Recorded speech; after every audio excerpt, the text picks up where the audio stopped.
Halo teman-teman semuanya, perkenalkan namaku Kintan. Aku duduk di bangku kelas 5 di SD Widya Wacana Pasar Legi, Surakarta. Hari ini aku mau menceritakan sebuah cerita rakyat yang berjudul Mite Dewi Empiakwati. Cerita ini berasal dari Solo, Jawa Tengah. Berikut kisahnya.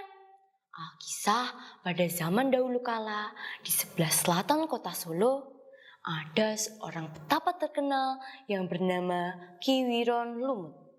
Sudah beberapa kali Ki Wiron Lumut meminta kepada raja yang sedang berkuasa pada saat itu untuk memperhatikan wilayahnya.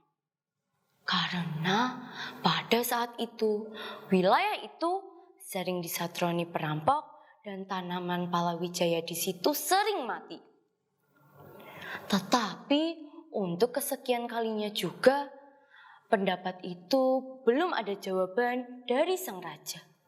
Karena kesal, Ki Wiron Lumut pergi meninggalkan desanya menuju ke arah timur, yang dulu disebut dengan Brangwetan. Setelah kepergian Ki Wiron Lumut yang cukup lama, penduduk yang ditinggalkan mulai gelisah. Apalagi sebentar lagi akan memasuki musim penghujan. Karena pada saat itu ada ramalan yang mengatakan bahwa akan ada hujan yang amat lebat selama beberapa hari. Dan pada saat itu ada seorang wanita yang sedang hamil tua. Sedangkan suaminya sudah meninggal akibat tertimpa pohon saat mencari kayu bakar di hutan. Sebenarnya banyak penduduk yang menaruh belas kasihan kepada wanita itu. Tetapi bantuan yang diberikan kepadanya selalu ditolaknya. Pada saat hujan deras mulai turun, banyak penduduk yang ingin membantu wanita itu. Tetapi lagi-lagi ia menolaknya. Dengan bersusah payah, ia naik ke atas atap rumahnya dan beristirahat di sana. Tepat pada tengah malam, ia merasa akan melahirkan. Dengan bantuan para dewa, bayi perempuan pun dapat dilahirkan dengan selamat tanpa bantuan siapapun.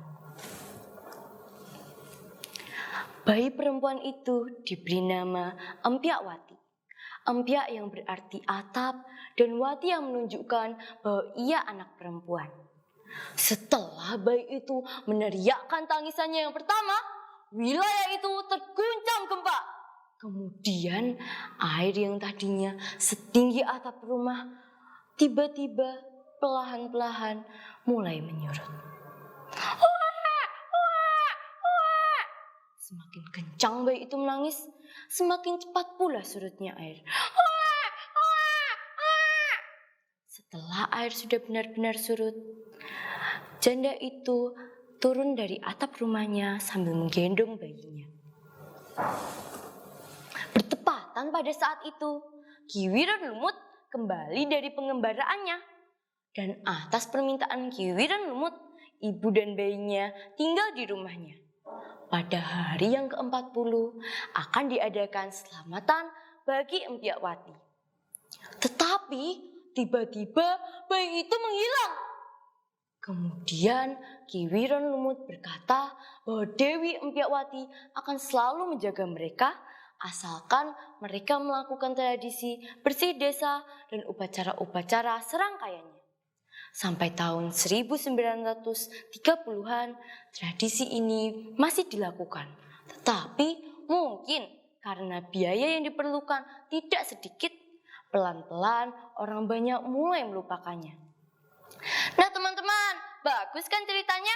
Pesan moral yang bisa kita ambil dari cerita ini adalah kita harus membersihkan lingkungan tempat tinggal kita. Jangan buang sampah sembarangan. Terima kasih, salam literasi.